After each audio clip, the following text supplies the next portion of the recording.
Hi, welcome to another episode of 5 Business Rules. I'm Monica. I'm Nicole. Today we're going to talk about something super simple but super important for your marketing, and that's how to write a better call to action.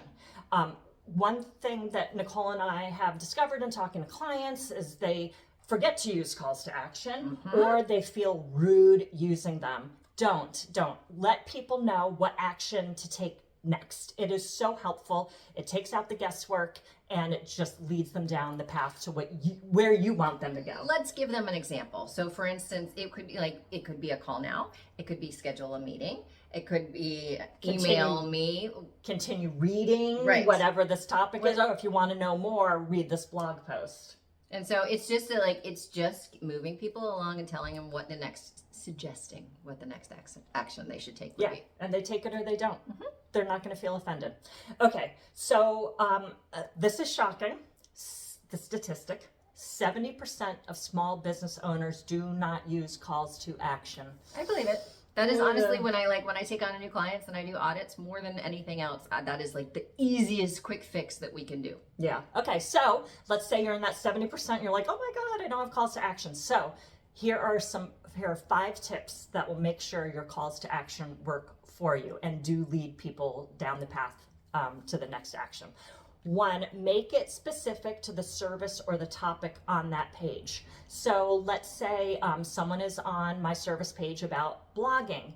I am going to mention blogging in the call to action. I'm not going to leave the call to action generic. Second tip, align it with your brand. So by that, I mean, if you're like a little more casual, you could be like, drop us a line, shoot us a note. If you're more professional, you're going to leave it a little more buttoned up, contact us, something like that. But you can have fun with it depending on your brand's tone of voice and your personality.